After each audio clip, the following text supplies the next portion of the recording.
Hi, I'm Andrew Rodriguez, and welcome to PsychoBible, and this video is going to be a rant. So last weekend I came across something on my Facebook feed that got me riled up. If you haven't heard already, there's a new bill that was introduced in Canada that would outlaw conversion therapy in two different ways. One, it would outlaw advertising that you practice conversion therapy or offer it, and two, it would outlaw it outright to offer it to anyone who's under the age of 18. Now, as an American, why am I worried about this bill? Because it's really just a matter of time before a very similar bill would be passed here in the U.S.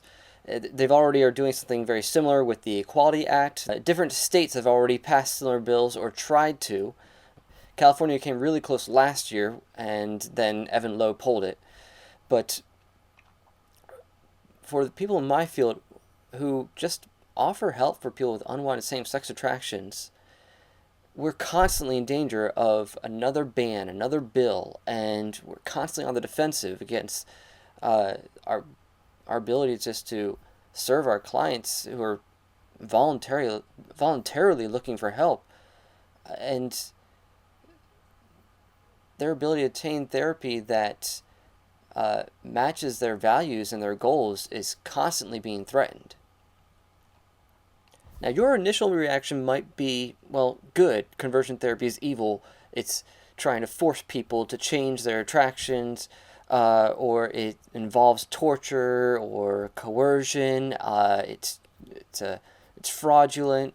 So you may be one of those ignorant people who has been easily duped by the LGBTQ propaganda machine that is the media and the educational institutions. So if that's where you're at, I advise you to check out my series that I did addressing the myths and misunderstandings of conversion therapy. Now you may be saying, well, good, I support a ban like this because I don't agree with the goals. I don't agree anyone should try to change their attractions. And if you're saying that because you simply, on principle, it doesn't matter to you what technique is being used, okay, fair enough. I understand where you're coming from. That's an ideological stance. Of course, you have to understand that what you're doing in supporting a ban is you're trying to be thought police and trying to control how people should view themselves and what sort of morals they should have. At the very least, you should understand that that's a huge infringement on someone's own identity and their own rights and their ownership over who they are. And so I would hope you would reconsider that position, that maybe you're overstepping your bounds. And as long as you're understanding that what you're actually opposing, that you're not opposing some straw man of conversion therapy as something using aversive techniques or coercion or anything that's actually harmful. But you simply are just you're being philosophically honest. You're being straightforward and saying, no, I just disagree. I prefer people with same-sex attraction embrace a gay identity, and I don't think they should have the option to explore their heterosexual potential or to abstain from homosexual practice. I disagree with that, but at least you're being honest. Okay. Now, you could also be fine with this bill if you're one of my colleagues in this field who are quick to say, yeah, but what's it matter? We don't practice conversion therapy. What we do is ethical, professional, normally licensed therapy using mainstream approaches. That's not conversion therapy. Conversion therapy is this ruse term made up by the propaganda machine of the far left and the LGBT activists to connote these ideas of like medieval style torture, like electroshock therapy and ice baths and inflicting pain on the client, and using coercion and force and shaming techniques and belittling the client for their attractions. That's not what we do. So why do we care if they ban conversion therapy. And I'm sorry, that's incredibly naive. And what this bill does is pretty much it vindicates something I've been trying to argue for a while, and that we need to stop playing the game of no, we don't do conversion therapy. Just be like, hey, whenever someone uses the term, I'm not so quick to correct them. I don't like playing the semantics as much. I addressed this in my one video in my series on conversion therapy myths and misunderstandings. It was the second video about semantics. And the bottom line is, when someone uses the term, I just want to find out what they mean by that term. Because reality is, throughout its usage, opponents of our work have used that term, and sometimes they've done it deceptively because they know people might think of aversive techniques, and so they know that if they get that association in people's mind, then whenever they say conversion therapy, people are assuming what we're tying people down and putting electrodes on their genitals and making them watch gay porn and then shocking them if they get aroused. So something barbaric like that. So they're being quite strategic when they use it. There are others who oppose us who don't necessarily mean that, but they just mean any type of therapy for unwanted same-sex attraction.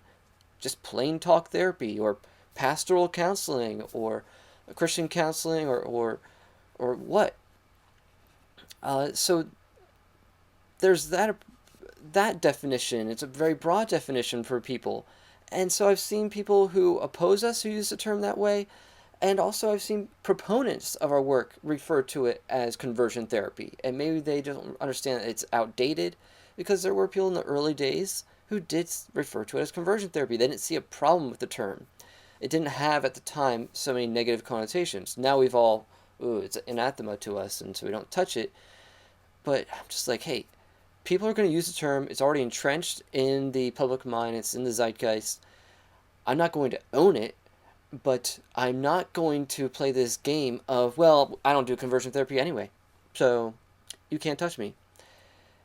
So what this bill does is it sort of blows that whole strategy out of the water. So let's take a look at the bill itself. Okay, so here is the actual bill in its own words. Bill S-260. It's an act to amend the criminal code. And of course they put in there, they use the word conversion therapy. In the U.S., when we've had bans against our work, they usually refer to it as sexual orientation change efforts. And now they're using conversion therapy in an official sense here in Canada. Now this was actually introduced back in April. I didn't even hear about it until recently. So I guess it finally went out to vote. This might have been April when they first drafted it, but so far they're making headway with this bill, and of course with Justin Trudeau, he'll quickly sign this. Okay, so summary. This enactment amends the criminal code to make it an offense to advertise conversion therapy services for consideration, and to obtain a financial or other material benefit for the provision of conversion therapy to a person under the age of 18. So you have to understand there's two parts to this. The one is just advertising in general. And that means not just for advertising for offering conversion therapy to minors, but offering it, period. So just to advertise would be a criminal offense. Then to get paid to counsel someone who's a minor for this issue would be a criminal offense. So there's two criminal offenses that are being proposed here. Preamble. Whereas the Parliament of Canada recognizes the damage caused by practices and treatments designed to change an individual's sexual orientation or gender identity. You know, they always got to make that their basis. That's the harm myth that has no foundation, or at least is very wanting. But you can go to my video in conversion therapy myths and misunderstandings about the harm myth, and you'll see this is just propaganda. There's no scientific basis for this claim of harm, or at least in such a way that any attempt to change sexual attractions or sexual identity is harmful.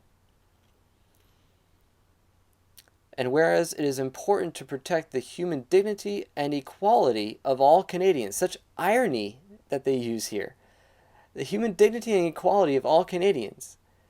But this bill would take away equality of those who consider themselves non-LGBT but have unwanted same-sex attraction or unwanted gender dysphoria or confusion. Okay, so important to protect the human dignity and equality of all Canadians by discouraging these practices and treatments in light of their negative consequences, particularly for young people. Now, therefore, Her Majesty, by and with the advice and consent of the Senate and House of Commons of Canada, enacts as follows. So, 1. The Criminal Code is amended by adding the following after Section 172. Definition of conversion therapy. Here's the key part, and this is what I made a comment about this when I posted this on my Facebook page. In this section, conversion therapy means any practice, treatment, or service designed to change an individual's sexual orientation or gender identity, or to eliminate or reduce sexual attraction or sexual behavior. Behavior, even. This is very similar to the definitions that they use for sexual orientation change efforts, the legal definitions of it in the bans in the U.S. So, any practice, treatment, or service designed to change an individual's sexual orientation or gender identity, or to eliminate or reduce sexual attraction or sexual behavior between persons of the same sex. For greater certainty, now notice this, they have to put this caveat in there, this qualifier. Because if anything deserves to be considered conversion therapy, where you're changing someone from, you're converting, literally converting someone from one thing to another, if anything should count on that, it should be sex reassignment surgeries, or putting children on hormone blockers and cross-sex hormones.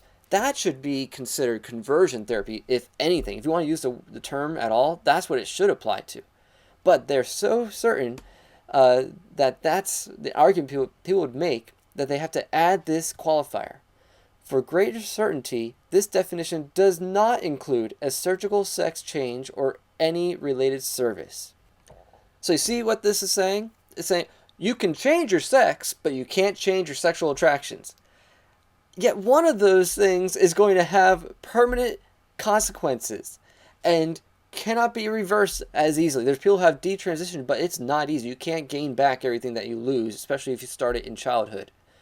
So, but yet, and that's the most crazy thing. And there's so many health risks associated with transgender surgeries and cross-sex hormones, but yet that's the one that's encouraged. As long as the conversion that we're looking for is going to be pro-LGBT, then it's allowed. But anything that reinforces normative sexuality and the exploration of your heterosexual potential, the way your body is designed, that should be criminalized. This is clown world for sure.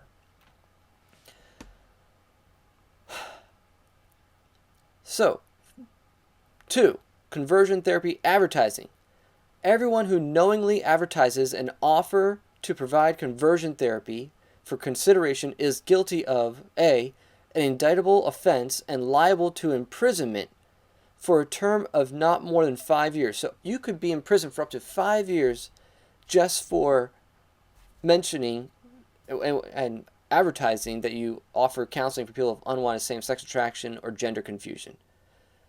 And based on my experience with my discrimination when I was in graduate school, just putting in your bio that you work in this area or you have experience could be considered an advertisement. It doesn't even necessarily mean that you're paying advertisers or you're promoting it on social media or television or newspapers.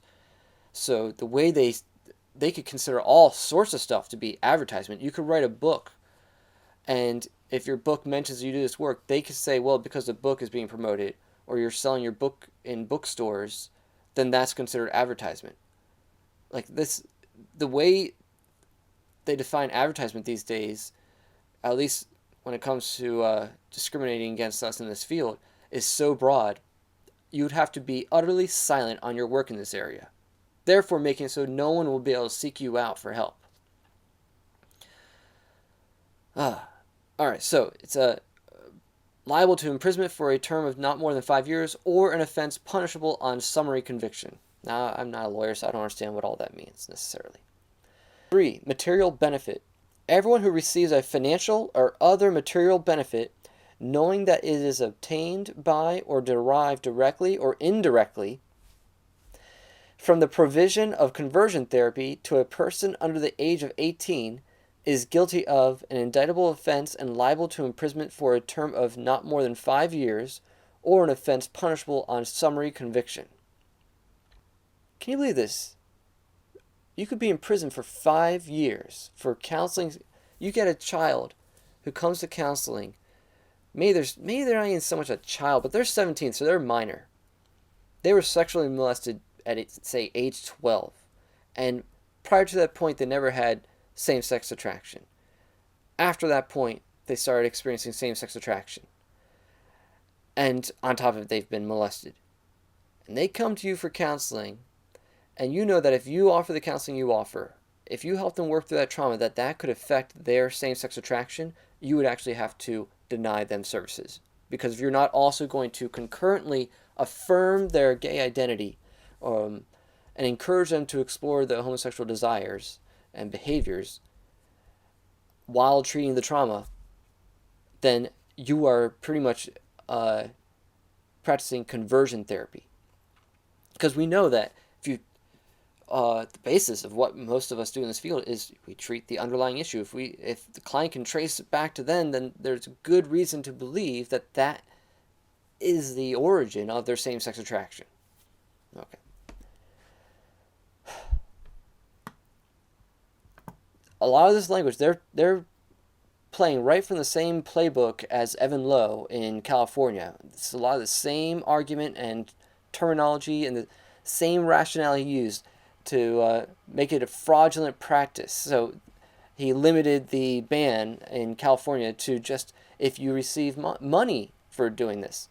So then what I saw critics say is, like, well, what are you complaining about? Just offer it for free. Well, what if your church offers counseling in this area? But what if you, and it's for free. So you got someone come to you for counseling, and you're the pastor, so you're not going to charge for that service. But what if you tithe at that church? Well, it says right here, derived directly or indirectly. So you're tithing to your church. That can be considered indirect benefit for providing the service.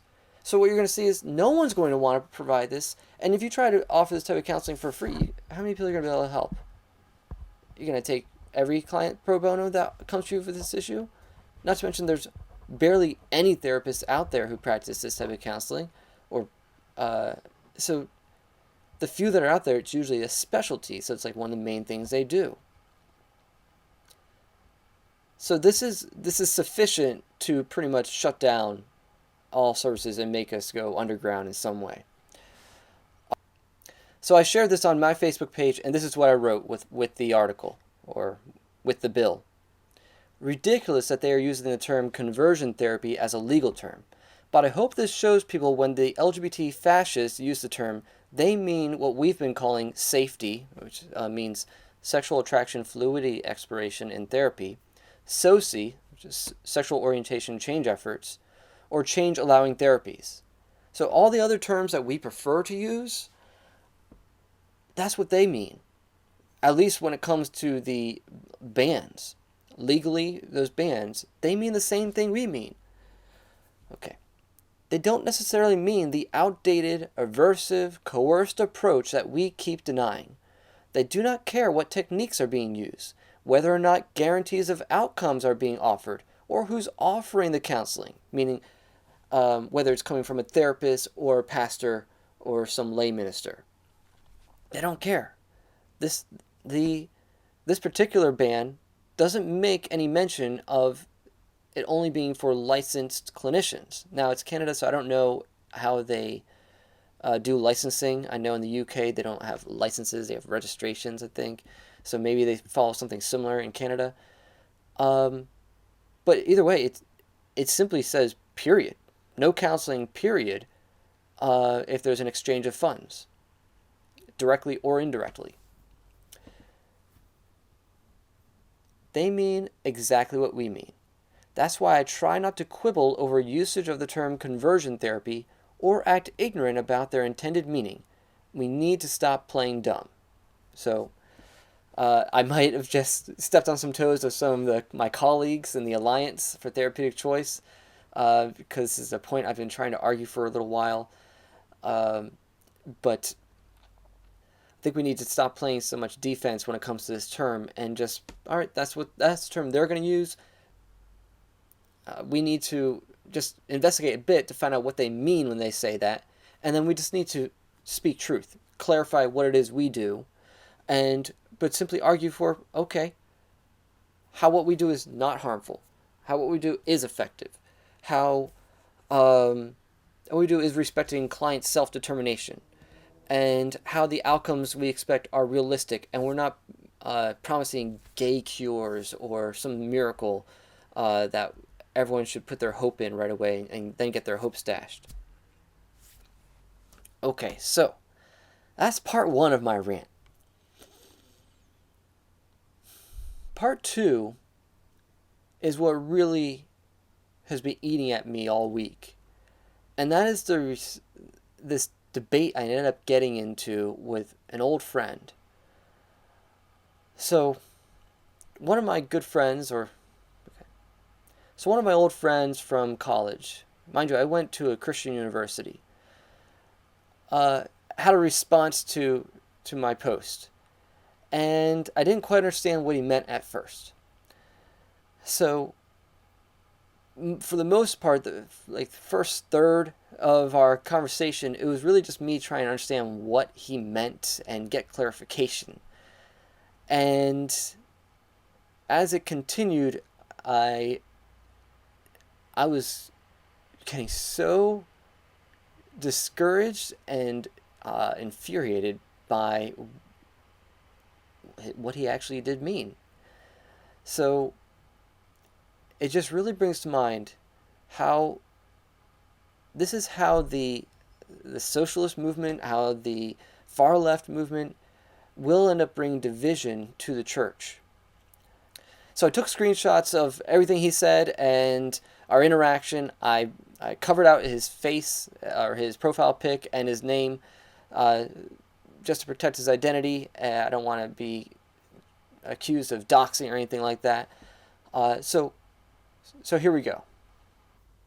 So this is what my friend wrote. Sometimes when people do sucky things, things swing in the other direction, and it should. If people don't want to be gay or trans anymore and want help, nothing is stopping them from getting help from an individual rather than an institution. So I'm like, individual or institution? Not sure what you mean there. This Canadian bill would ban any counseling to resolve unwanted same-sex attraction or gender confusion in general,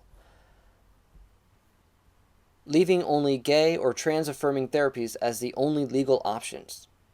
So then he says, I'm saying that if you went to a friend or someone you knew rather than an institution to get your counseling and help, not to be whatever you don't want to be, nothing is stopping you from doing that. So I'm like, is he for real saying that, oh, when it comes to this issue, you should just talk to your friends about it. You shouldn't go to I'm like, institution? If you mean like a hospital? Like, I don't know any hospitals that offer counseling. Like, he's not a counselor, so he doesn't know what for the most part, doesn't know what he's talking about. So I'm like, are you talking about a hospital, like an institution? Are you talking about like a church? That you shouldn't go to a church, like a pastor, for this issue? But you should talk to your friend, a friend who probably knows nothing, like him. So, like, what exactly do you mean? So, I need to get more clarification, because right now he's like, what, dude? What are you saying? So I'm like, what do you mean by institutions? And then he, like a smart aleck, puts the dictionary definition of institutions. uh, a society or organization founded for a religious, educational, social, or similar purpose. So, like, obviously, I know the definition. I'm trying to figure out your use of it when it comes to this discussion.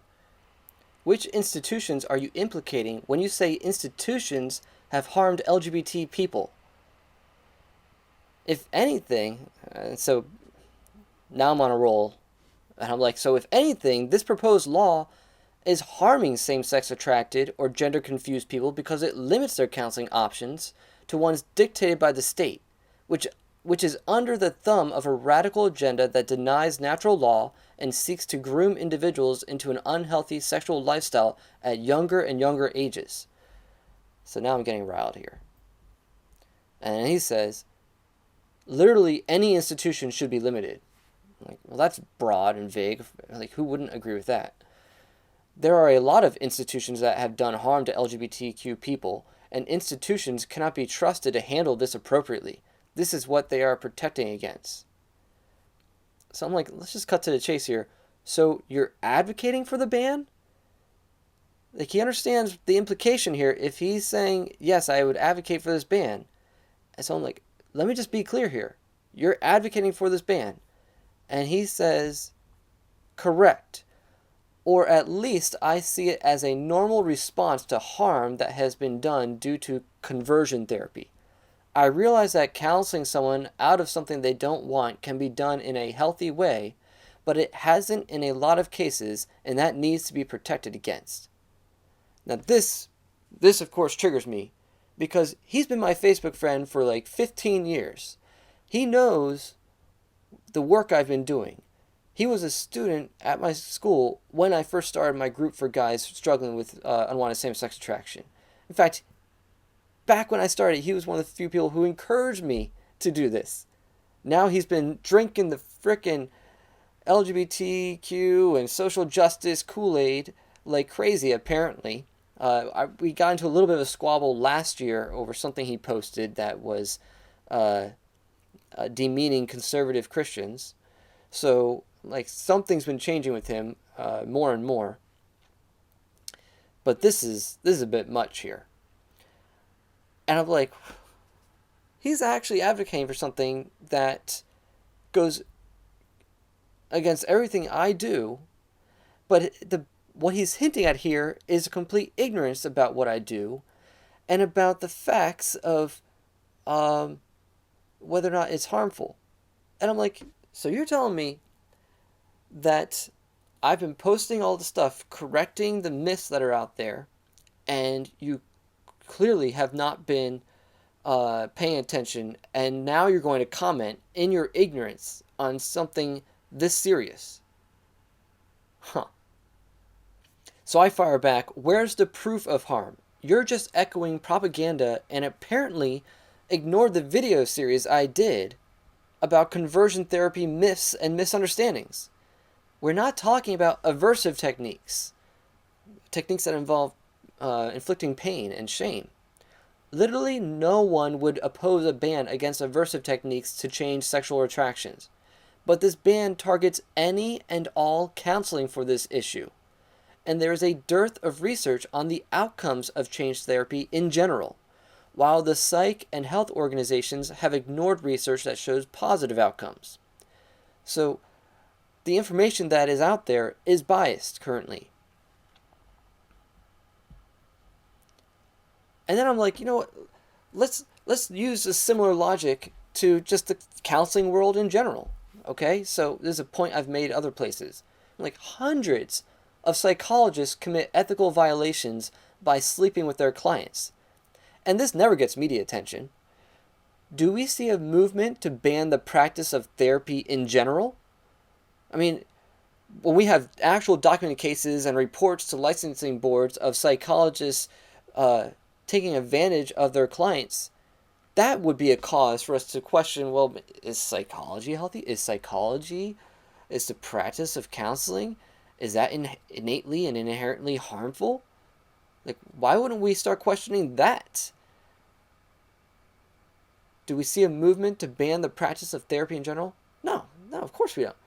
And yet, without evidence and no reports of malfeasance to licensing boards, We have dozens of municipalities treating therapists who offer change therapy as if they're monsters. Because the reality is, in these states and different cities who've passed these therapy bans, I don't know of any where there have been reports of unethical treatment by conversion therapists to the licensing boards of those particular municipalities, whether it's state or what. And then this is what really gets me, this really irks me. Because with how vocal I am as an advocate on social media, protecting client rights for self-determination and therapy equality, I'm like, literally none of my friends on Facebook has an excuse for being ignorant on this issue. So I post my video on the harm myth, giving him the opportunity to pause, to not respond, but how about you watch this video that you apparently never watched, and then come back and discuss. No, he continues to talk about this issue in his ignorance. So he goes on. It's weird that in the same sentence that you said it was propaganda, you said that they should ban aversive techniques. One, he's twisting what I said. I never said they should. I said no one would oppose it. So was there or wasn't there? Was there or wasn't there? What do you mean? Was there aversive techniques or was there not aversive techniques? I think what he means to say is, so was there harm or was there not harm? But then, of course, he goes, but anyway, I don't want to argue. I just don't see a problem with the ban. I just told you what the problem would be with the ban. That it covers all forms of counseling. So are you concerned about harm? Or are you simply, this is what I said at the beginning of the video. If you're against therapy for unwanted same-sex attraction, is it because you believe it's harmful? And so you're basically being duped by the propaganda? Or is it because you really disagree with the goals of the client? And you prefer and believe that you should have the right to tell them what their goals should be. And so you prefer that they embrace a gay identity or a trans identity. If that's the reason, then be honest and admit that's the real reason. But when I just showed you that, no, it's not harmful, and the techniques being used are not aversive and not harmful, you're still going to support the ban. Why? So then I respond, there's actually not much evidence that the old aversive techniques used by behavioral therapists was harmful, because it was only behavioral therapists who were using these aversive techniques. If you're not familiar with psychology, there's been waves of therapy and psychotherapy throughout the history of modern psychology. And there was a period of time from like the 50s through early 70s where the main form of treatment in vogue was behavior therapy, especially in the 60s. So it was only behavioral therapists that were using aversive techniques, okay? But there weren't many studies done on the outcomes to see if it was harmful. There were maybe like 2. And it wasn't very conclusive. They weren't very rigorous studies. I talk about this in my video on the harm myth. So there's not much evidence that the old aversive techniques used by behavioral therapists was harmful. But since no one uses those techniques since the 1970s, and they're contraindicated by the theoretical model most change therapists use, we would have no problem with bans against aversive techniques, even though there's not much evidence to show that the aversive techniques were harmful. Now, common sense, though, predicts there would be some harm resulting from using pain to change particular desires or impulses. So better safe than sorry. That's why no one would oppose a ban on aversive techniques used to change sexual orientation. And then I'm like, you don't have to argue with me. I'm not trying to argue with you, necessarily. I'd prefer you educate yourself. That's why I posted the video up there. I'd prefer you educate yourself on the topic before advocating something as dangerous as this bill. There have been similar ones proposed in different states already. It violates free speech. It gives the government control over what you can choose as your own counseling goal. It wouldn't be limited to just professional therapists, but also to churches and ministries. The fact you don't see a problem with it is scary. But I go and present a counter argument, and your response is to just keep your position but stop the discourse? Okay, be willfully ignorant then, because that's the truth. I'm presenting you facts that go against your assumption. Instead of being like, oh, I didn't know that. I'm sorry, I was going off some bad information. You go, well, I don't want to argue about it. I'm literally the only person you know in this field. And instead of coming to me for answers, you'd rather believe the propaganda you hear from the news, which is totally biased. He continues, let me clarify. I don't think the conversation is worth my time. Then why are you engaging in it, dude? Obviously, there's propaganda, and there is truth, and there is missing information. I think he meant misinformation. But the propaganda and misinformation has worked. And so something needs to be done to calm people down and let everyone know that this isn't happening anymore and it can't happen anymore. And I don't think that's a bad thing. This makes no sense. So if you're agreeing with me that there's propaganda and apparently it's worked, because obviously, apparently it's worked on you, dude. And so something needs to be done to calm people down and let everyone know that this isn't happening anymore. Okay, so wouldn't you then want to oppose a ban and instead promote the work I'm doing and advocating and getting the truth out there? Wouldn't that make more sense? No. So I'm like, what do you think I've been doing with my advocacy? My mission has been to get truth out there, but even my friends treat me like a pariah. And this is what's revelatory about this whole conversation I was having, because I bet the majority of my friends from college, from my old church, not the one that just recently closed down, but the one I used to go before that, the majority of them think the same way as him, but they're just cowards and don't express it, or they just ignore me and don't want to actually engage me in a discussion about this stuff. And so this guy is just who's going to be bold enough to say what everyone else is probably thinking. Because I probably got a bunch of friends who think the same things as him. So-called friends, at least. Who read my posts but won't engage me. He barely engages anything I put. But all of a sudden he has something to say. It's like, why? Where have you been all this time when I've been posting articles and videos that really show what goes on in this type of counseling? You'd rather be ignorant? That's willful ignorance. When you got someone who's putting out information that goes against all the misinformation that's out there. So I'm like, that's what I've been trying to do. I've been trying to dispel these myths and these lies. And what he says next is just astounding. It dumbfounded me. It really just shows how far left he's come. Because when we talk about how snowflakes, how the left, they care about feelings over facts, and we're like, no, facts don't care about your feelings. He literally epitomizes this in what he continues to say after this point. He's like, society doesn't want the truth to be out there until, I think he meant until people are done healing from the bad things that people have done. It's like getting in an argument with your wife and you hurt her feelings. You have to give her time to get over it. She's not going to forgive you right away. Even though your advocacy, as well-intentioned, it will not be received well. So once again, you're assuming harm was really done, when I've already told you there's not much evidence of harm, and it's so far in the past that anyone currently alive has, at least not the majority of these people who are protesting, these millennials and Gen Zs, they've never experienced any of the stuff that maybe some of the homosexuals who were in therapy in the 60s and 50s experienced.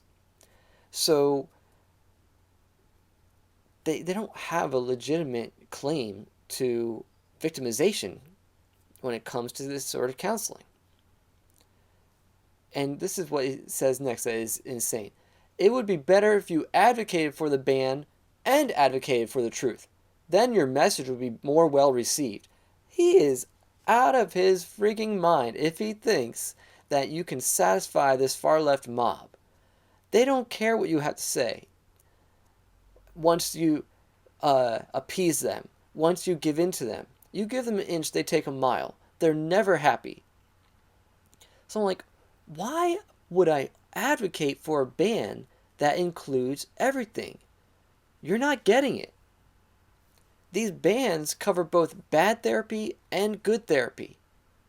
So he says, to protect people and make them feel safe.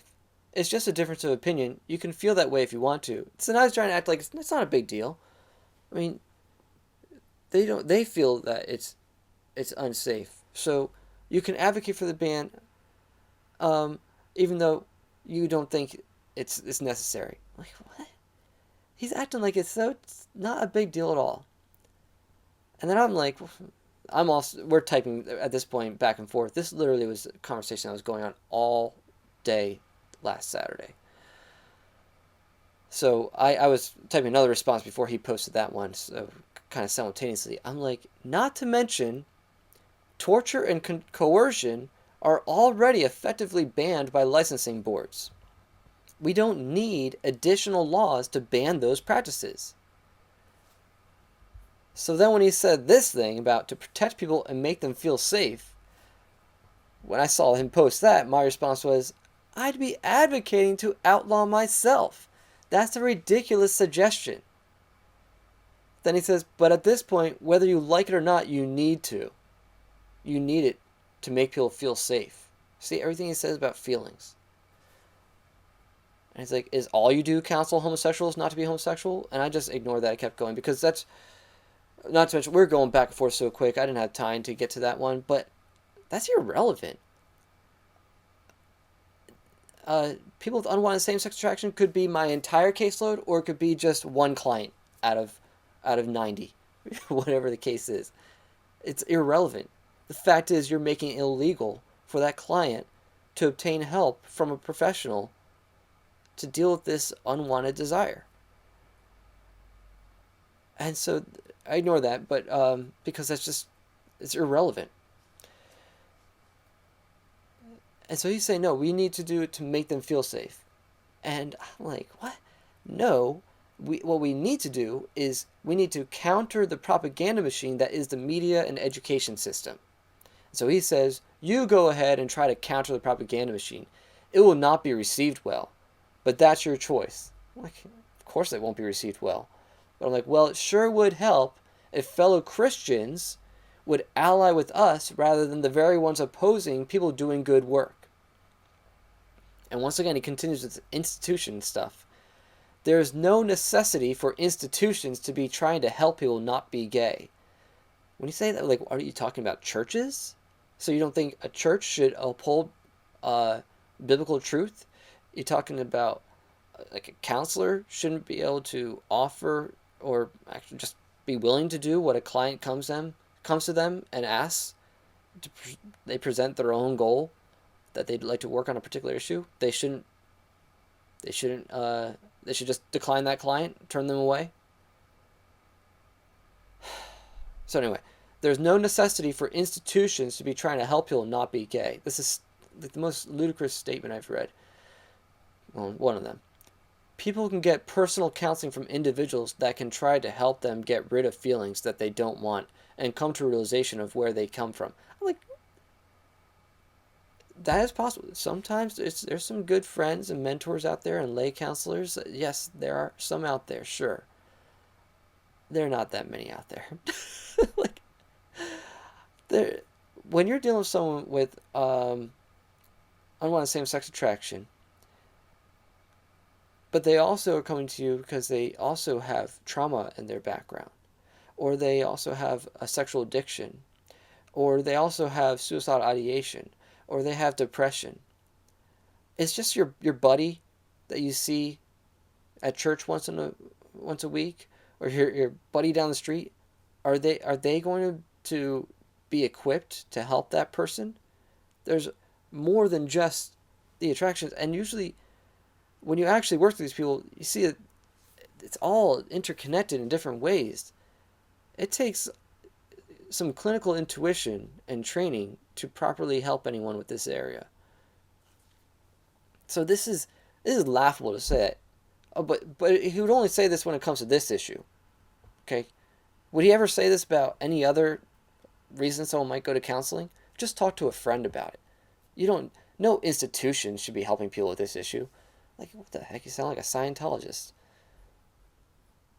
I'm like, once again, that's a poor alternative suggestion.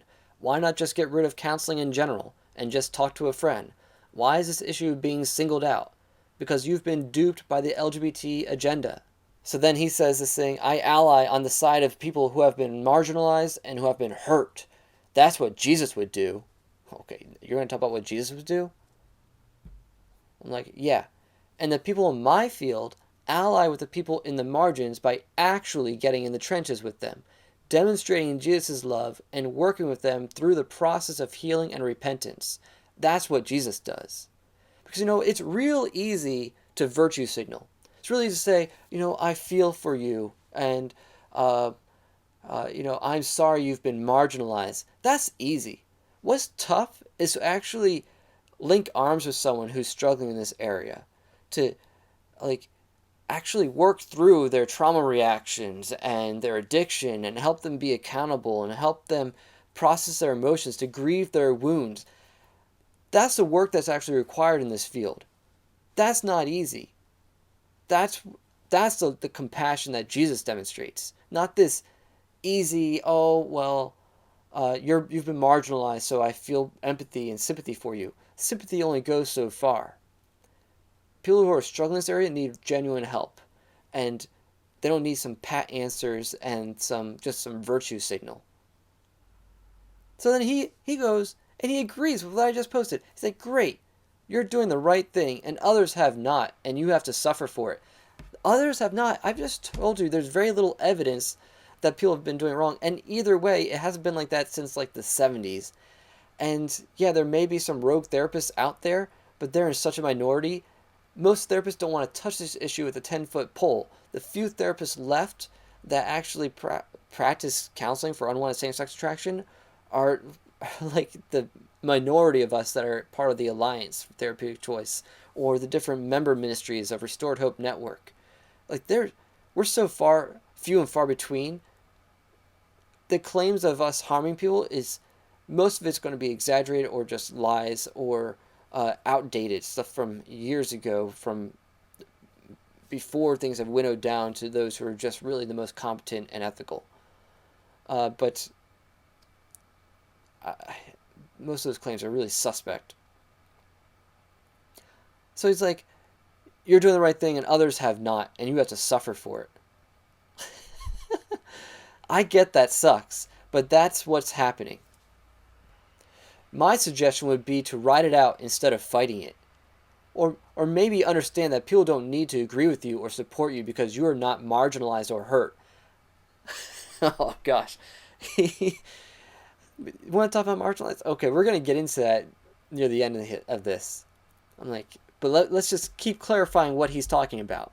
So I'm like, so, if you agree that the work I do, which is just like everyone I know in this field, why on earth would you advocate banning it? You're talking out of two sides of your mouth if you still think it should be criminalized to obtain counseling for unwanted same-sex attraction or gender confusion. And he's like, I already told you why. People don't feel safe. It doesn't matter why. So, get this. This is key. This is crucial. This is showing exactly where he's coming from and where all these activists are coming from. It's not about the facts. It doesn't matter why. It only matters that they don't feel safe. I feel that the ban shows support to a marginalized people group and gives them assurance that unfortunately you can't give that harm will not come to them anymore. You know what can prevent them from not being harmed anymore? Don't go to counseling for this issue. No one's forcing you to go to counseling. We're not there's this ridiculous idea out there that we're forcing people into counseling. Now, of course, if you're dealing with a minor, maybe your parent is forcing you to go. But the therapists I know in this field are so careful about that. Most of them don't even like seeing kids anymore because of this, all the heat that they're under. But either way, they're always looking to see, okay, is this child being coerced? This teen being coerced? Because I don't want to work with someone who doesn't actually want the help. That's how I feel, and that's how everyone else in my field feels. Once again, it's all about the feelings. And it feels like a band shows support. A band doesn't show support. It's not a person. A band is not a person saying, hey, I support you. No, a band is making a law. It's outlawing a type of approach to an issue, removing all other options than just one that is affirming homosexuality. That is removing people's dignity and right to self-determination. Sorry, dude, you may not be a therapist, but if you were, you would understand that there are certain ethical principles in the counseling field, and one of them is self-determination. And as a counselor, you don't have the right to tell a client what their values should be. You can't impose your values. And that's what these bans are doing. They're imposing some other third party's values upon the client, telling them this is how you should feel about your same-sex attraction. You shouldn't consider them unwanted. You should embrace them. That's us putting our issues on the client. So he says, you don't have to support it. You don't have to do or think anything. But I accept your position. So far, no, you haven't. And it would be nice if you accepted mine. I'm like, so, you're saying that the work we do in this field is not harmful, but you would still support a ban because people feel that it's harmful. That's utterly illogical and not how laws in a rational civil society are made. So no, I would never accept that position. Why would I accept your position? It's contradictory. You just contradicted yourself. That's ridiculous. And I continue. The Alliance for Therapeutic Choice is already working on legislation that would ban aversive and coercive approaches to sexual orientation change efforts. Of course, we predict that this legislation will also be opposed because the efforts to ban our work on the basis of harm is really just a red herring that apparently works quite easily on the uninformed public. And the LGBT fascists want people like you to stay uninformed. Hence why they're banning our books and removing our videos on platforms like, say, Vimeo, where Pure Passion Media was banned, just for posting testimonies and just guidance, but primarily testimonies of people who have left homosexuality and transgenderism.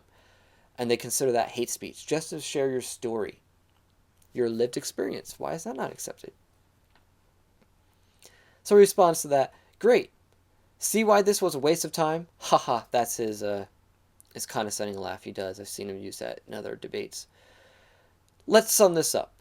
You and whoever you know could not be harming LGBTQ people, but they have been harmed in the past by institutions like yours. False. The former therapists and psychologists out there that would do aversive techniques were not like us, because none of us are using just behavioral approaches. Anyway. And they need to feel safe because of the harm that was done to them and the harm that was done to the reputations of your institutions and similar institutions. In my opinion, a ban is reasonable because marginalized people feel threatened right now. It's all about the feeling. It's not about if there actually is something that is threatening them. It's just the fact they feel threatened. You're not one of them, so you don't understand. I get that. But I've listened to them and know that they literally are afraid for their lives, even though you don't think they have to be. It doesn't change the fact that that's how they feel. They're afraid for their lives. And then he, in response to what I said about the Alliance, he says, that's great, and that work will continue to help. And so I say, and laws like this ought to be based on evidence, not feelings. Not to mention, a consideration for all those who have been helped by such counseling. Your position is no different than removing the First Amendment because people have been hurt by mean or careless words. It's literally what this is. And then he says, also, I will say, this is before I said the other thing, he was saying this. Also, I will say, all of this is so messy that I would be crazy to claim I understood it all. Ban or no ban is not worth the fight to me. You can disagree. So like you keep admitting you don't know enough about this, and that you keep saying that it's not worth it for you to fight it, but you would simultaneously take a position that would have major consequences for therapists and clients in this area. And in response to what the analogy I gave, he says this: the First Amendment has limitations. Come on. Yes, racist, careless words are not protected by the First Amendment. Haha, nor should they be. It's like, no, they actually are. There's already precedent for hate speech being protected under the Constitution, and it should be protected.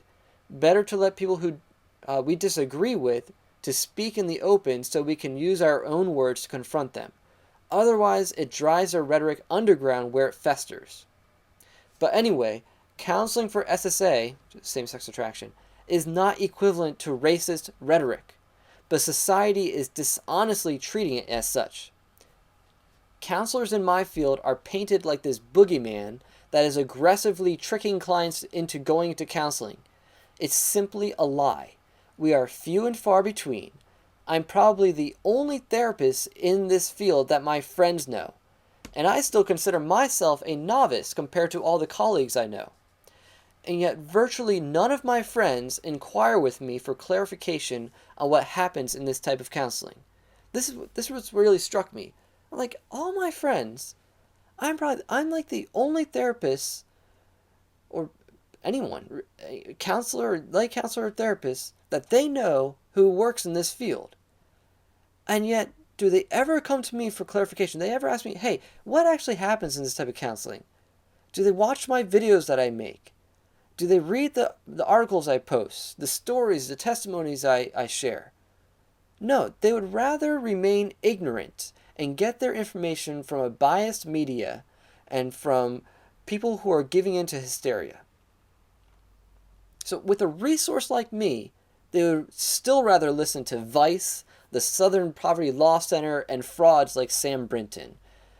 You say you listen to the stories of people who claim they've been harmed by therapy for unwanted same-sex attraction. Then if their therapist committed ethical violations, they should report them. I have no problem with that. But the reality is, in these states and cities that passed therapy bans, there have been no reports to the licensing boards of maltreatment. Of course, we're sure that there have been cases of poor counseling out there, but the research actually shows it's comparable to counseling for any other issue.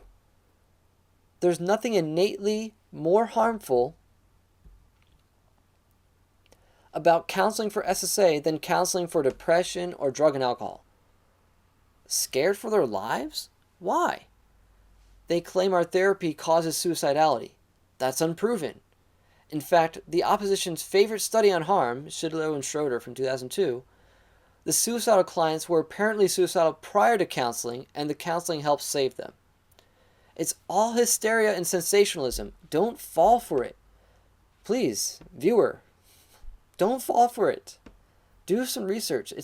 I know it's hard. You're going to have to do some digging. And our books that would give you some more information, they're being banned. So yeah, it is tough, but that's what I'm doing this YouTube channel to help educate people.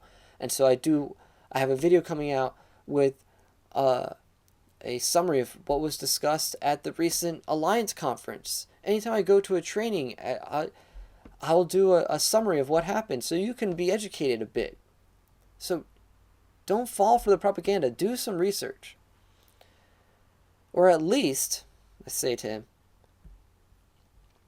if you're not willing to research both sides, maybe don't take a side yet.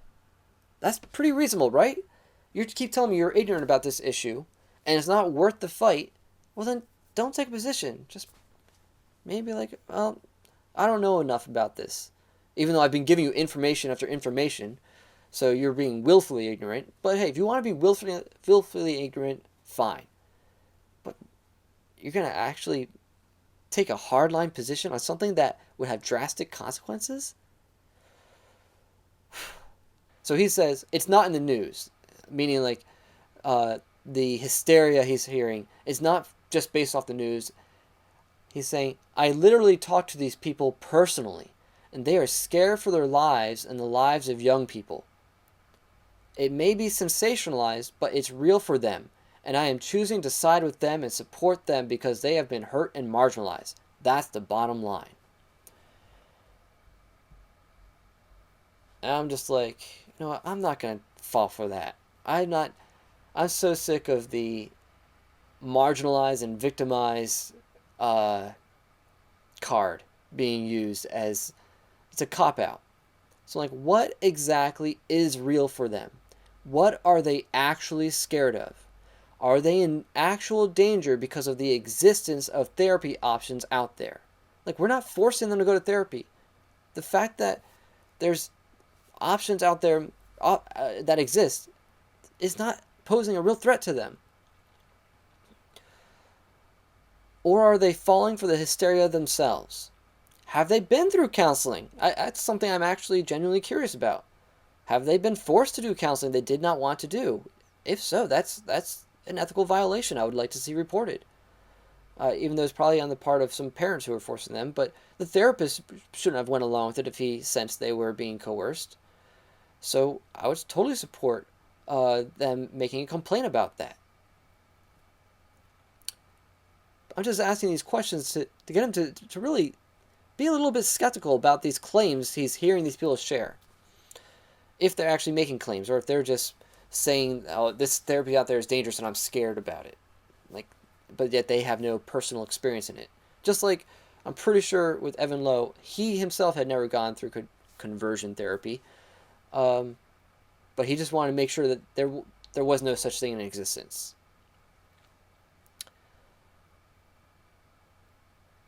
So have they been forced to do counseling they did not want to do? Is that the fault of the therapist or the people in their lives coercing them?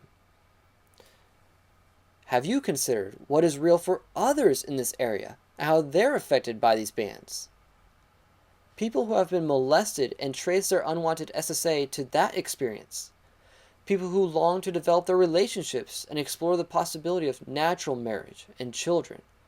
People whose root to their unwanted SSA is a sense of gender inferiority from unfulfilled belonging needs with their same-sex parents, siblings, and or peers. And they would like to just work through those issues, but the government is telling them they're not allowed. Like, you're hearing the stories of the people who are LGBT identified, and they don't want this type of counseling. So they're not even the ones who we're marketing to. I don't want people who want to hold to a gay identity to come see me for this issue. I only want to work with people who actually want to do the work. In general, like, no therapist wants to work with someone who doesn't want the help. So in all my years in working with people, I've never had a client that I ever had to convince to work on this issue.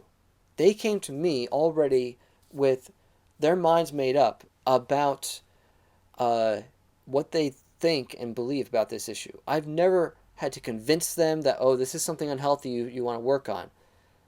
I've never steered them one way or the other. I've provided help for an issue they came to me for.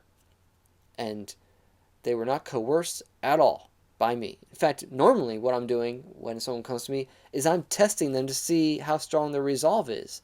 And if I sense any ambivalence, I'm like, I'm not going to do much work with this client.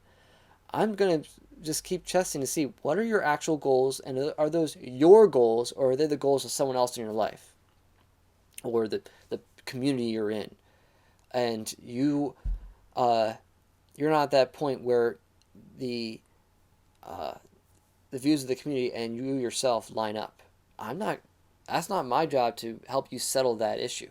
I'm going to help expound on it and bring it to light so you work through that more. That's the approach I take. And yes, that's the approach of pretty much everyone I work with. So what does he say in response to this line of questions? Here you go. All I see is a lot of excuses and very little caring or understanding towards these people. It's making me glad you are going to get banned from counseling them. You don't sound like a counselor. You sound like someone who has an agenda and who's fighting against an agenda. None of that is good for people. Who's the one with the agenda here, dude? You're the one who's advocating for an agenda that is removing options for people and who is trying to force people into and coerce, literally, the ones who are doing coercion is the LGBT activists who's trying to coerce people with unwanted same-sex attraction to then accept a gay identity. And yet, he's so blind to it. Anyway, let me continue with what he says. None of that is good for people. Understanding and listening and caring for someone above your beliefs is what's good for people. Then after all that caring and understanding, maybe then, and only then, do you get to share your beliefs, agenda, and truth. I'm done, dude. And so I'm like, okay. Now I don't take that line down. So my response is, I'm not backing down. My agenda, yeah, I do have an agenda. Guess what? My agenda is to protect the rights of people to obtain the counseling that matches their goals and values. You will never see me try to impede someone's right to obtain gay affirmative therapy. We're just asking for true equality. So no, I'm not going to come off as therapeutic in a debate like this. You know, to be like, well, you don't sound like a counselor. Why? Because I'm arguing with you? Of course I'm not going to sound like a counselor. I'm debating you. That's a cop-out if I've ever heard one. So no, I'm not going to come off as therapeutic. I'm not going to be kind and gentle with you. Sorry. Because I do care deeply about this population. I had to fight an old school mentality at Valley Forge, where I went to college, where I started up my group, in order to start the group I ran. The student life department just cared about punishing students who acted out. Don't talk to me about not caring.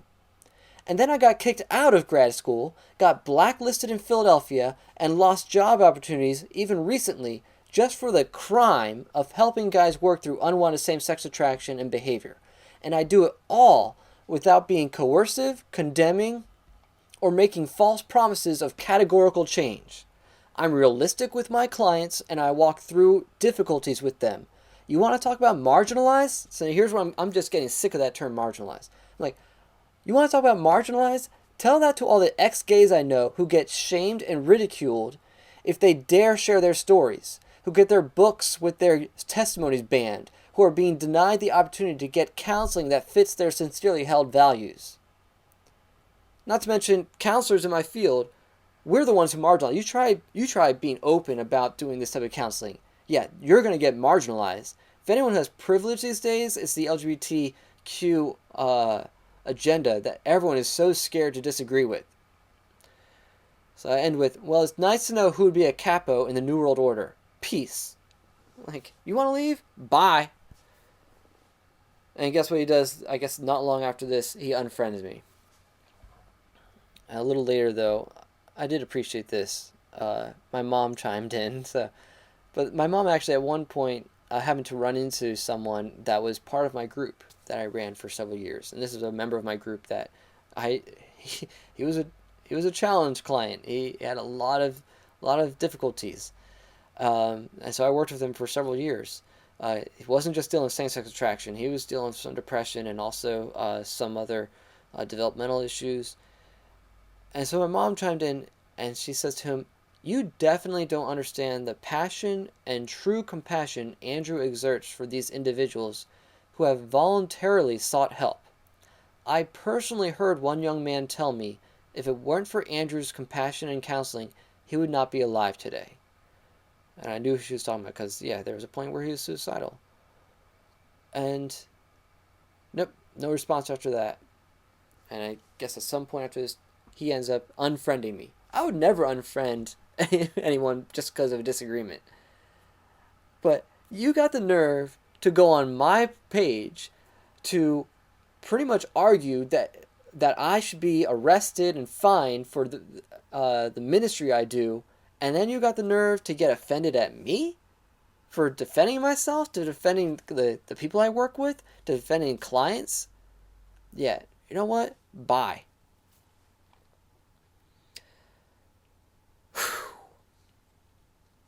So yeah, this, like I said, this is gonna be a rant. I had no idea how long it's gonna be. This was a long debate I had with this friend, or former friend.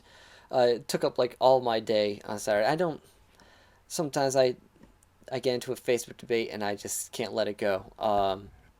But I'm passionate about this stuff, and yeah, as I'm not just a counselor, but I'm also an advocate. And to be in this field, you have to have a backbone. Okay, we're not, the counselors in this field are not the soft and gentle and sort of new agey types. No, the counselors in this field are tough because we are constantly facing opposition, and unfortunately, we're facing it right in our face from the LGBT activists, and unfortunately, we're also getting backstabbed by so-called fellow Christians who who sometimes just remain silent, and then other times will show us their true colors. And what he showed me is it was kind of eye-opening, not too much, but it revealed to me what type of friends would be the types who would betray you if we end up in this totalitarian state that we seem to be heading toward. If there's such a thing as a new world order, or if the mark of the beast system that comes into place, like, it reminds me exactly of what we're warned about in the end times, and what Jesus warned us about. It brought to mind Matthew 10. So let me end with this. Matthew 10. This is a chapter that's really about the cost of discipleship. Jesus is sending out the 12 disciples he's sending them out on their mission trips. He's splitting them up 2 by 2. They're going to go into different towns to evangelize, to heal the sick, and to preach the good news. And he gives them a warning, but the warning isn't just for this particular mission trip, but it's also a warning for the future, that there will come a time when their message won't be tolerated. And this is a gospel issue. At the same time, I don't believe that the counseling for this issue should be limited just to Christian counseling. I believe that people should be able to obtain help for their unwanted same-sex attraction or gender dysphoria in the secular setting as well, because there's natural law reasons for that, which I'll get into in another video. But it is also a gospel issue because the full gospel is not just that Jesus forgives us, but also that he transforms us. And he calls us out of our sin. He doesn't forgive us and just keep us in our sin. He calls us out of it. And if we're going to agree with Scripture that homosexual behavior is a sin, then that would also mean that God is calling us out of that sin. And you know what? When you also understand that there may be some woundedness at the root to those desires and attractions, well, by his stripes we are healed. So the gospel provides not just a solution to the consequence and the penalty of our sin, but also it provides the healing for our woundedness. And that's a process you go through. It's not an instant thing. That's why the work that we do is one that requires us to go in the trenches with people. And really, that's true compassion, is to feel with them their woundedness. And it's not just a virtue signaling type. Yeah, you're wounded because of the stigma in society. No, their woundedness goes deeper than the stigma in society. Their woundedness is an attachment loss. It's unmet developmental needs. It's life vows that they made because of hurts from their parents or from peers, or the way they perceived interactions, even though the others in life were well-intentioned, or just there are things outside of their control that helped form voids in their lives, or they just have a lack of identity and they're hungry for identity. These are true wounds and voids that the gospel has solutions to. Not instantaneous solutions. It's not just a pray the gay away. It's you minister fervently and patiently with your fellow brother or sister in Christ, and help them explore the wounds, and help them work through forgiveness, and integrate fully their new identity and their true identity as men and as women and as gifts to the opposite sex, and be open to receive from the other. So that's a process you go through. It requires counseling. It requires some skill that just your regular friend might not be able to provide. And so an institution may be required, whether we're talking about a counselor or a church, a pastor, a ministry, even if it's a self-help group or a lay ministry like, say, Living Waters. That could be considered an institution. So that point he kept making was just ludicrous. So all that to say, this is what it reminded me of. So Matthew chapter 10, starting verse 17. Be on your guard against men. They will hand you over to the local officials, to the local councils, and flog you in their synagogues.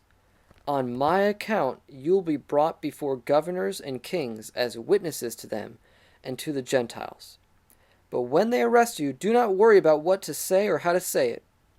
At that time you will be given what to say, for it will not be you speaking, but the Spirit of your Father speaking through you. Brother will betray brother to death, and father his child. Children will rebel against their parents and have them put to death. All men will hate you because of me, but he who stands firm to the end will be saved. When you are persecuted in one place, flee to another. I tell you the truth, you will not finish going through the cities of Israel before the Son of Man comes. A student is not above his teacher, nor a servant above his master. It is enough for the student to be like his teacher, and the servant like his master. What he means there is what he then says. If the head of the house has been called Beelzebub, which is a head of the demons, how much more the members of his household? So he's like, hey, if I've been persecuted, if I've been maligned, then you as my students, you better expect to be persecuted and discriminated against. I don't regret a thing I've done or said in all my years of working in this field. Even though it led to me being discriminated against and persecuted in graduate school and missing job opportunities, I have no regrets. In fact, the discrimination I faced in graduate school is like a badge of honor in a way. I considered it joy, ultimately, to be persecuted for my Savior. So let me continue. Verse 34. Do not suppose that I have come to bring peace to the earth. I did not come to bring peace, but a sword. For I have come to turn a man against his father, a daughter against her mother, a daughter-in-law against her mother-in-law. A man's enemies will be the members of his own household. Anyone who loves his father or mother more than me is not worthy of me. Anyone who loves his son or daughter more than me is not worthy of me. And anyone who does not take his cross and follow me is not worthy of me.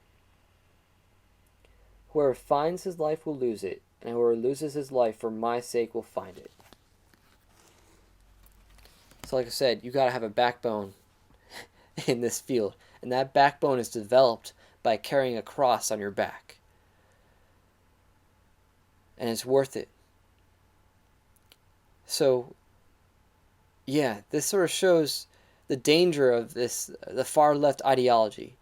People say, oh, we're just protecting the rights of the trans people, of the LGBT population. Well, where that's going to lead to, you protecting their rights, is going to lead to you persecuting others and the rights of the ex-gays and the people who don't want to embrace that agenda. That's where that's going to lead. This shows how just in a few short years of this friend drinking the leftist Kool-Aid, how he would be pretty much, if he had the opportunity, he would throw me on the bus. How he would hand me over to authorities if there was a ban that was passed. He said he's glad I might get banned. That tells you something. That your fellow brothers and sisters in Christ, there are some out there who wouldn't hesitate to hand you over to a tyrannical government if it fit their new ideology. And so this is what I said years ago when I was in college, that it's this issue of homosexuality that is going to make or break the church this generation. And it is coming to fruition far sooner than I predicted. I was telling my friends about this back in like 2005. And I thought it was going to be at least another 20 years, 20, 30 years before I saw this come to pass. But we are literally at this point where the church is more divided over this issue than any other issue. So yeah, it is making or breaking the church, and it is showing who your true brothers and sisters in Christ are. So, yeah, it hurts sometimes. But I do know I have a couple faithful brothers and sisters out there. So anyway, join me in the comment section. Please like, share, subscribe. And if you're a Canadian, please do something about that bill, S-260. That is tyrannical, and you need to be aware that this is not a bill that protects people from harm. It is just simply there to enforce one ideology over all others. All right. God bless. Signing out.